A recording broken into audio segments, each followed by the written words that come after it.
Hello friends, Divyanshi kitchen को आपण समस्त को बहुत बहुत स्वागत। आज मु ताल बरार रेसिपी नहीं के आसी।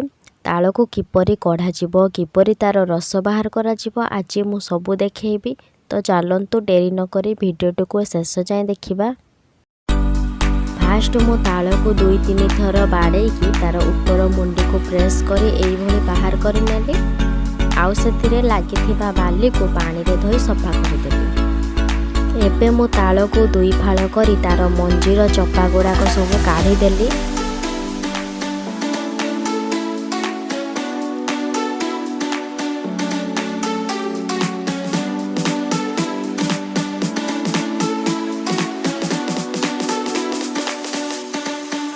एही भली करी मंजीर सबु चपा को मु काढ़ी देली। तापरे ताल मंजी को पानी रे अदा करी देली। एही भली पात्र रे घसी घसी तालर रस सबु बाहर कर देली।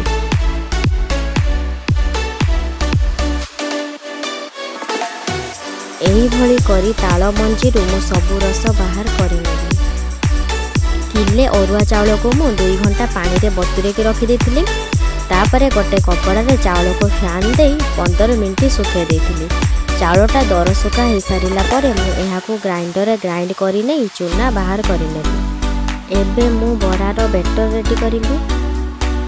एबे मु चूना को गोटे जगार काढ़ी देवी जेमिति गलेबा पई आमको सुविधा हबो।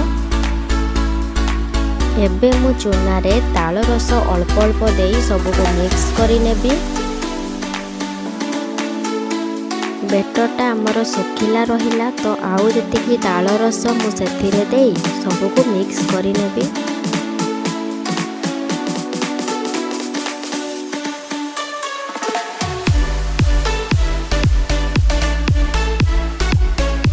एही भली करी बेटर को मु भल भाबे मिक्स करी नेबी।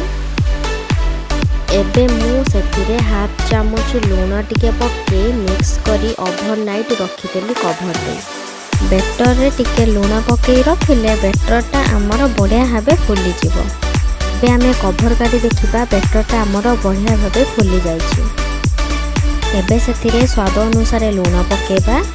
4-5 चामच चीनी पकेबा। जदि आपण मीठा बेसी खाउछंती तो चीनी आपण हिसाब रे ऐड करि परिबे। एवं पान मधुरी गोटे चामच पके सब को मिक्स करि नबा।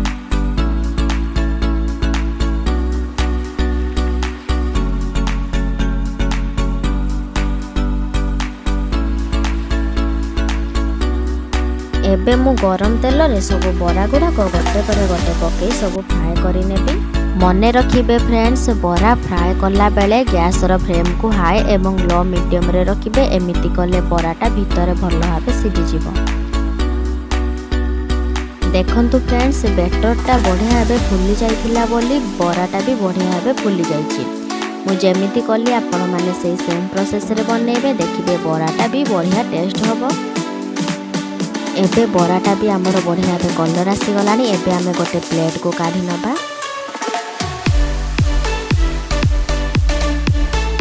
तो फ्रेंड्स, मु आशा करुछि कि एही रेसिपी आपन समस्त को भल लागिबो। जदि भल लागे तेबे लाइक शेयर एवं सब्सक्राइब करी नुआ नुआ नोटिफिकेशन जानिबा पई पाखर बेल आइकन को प्रेस करिवे।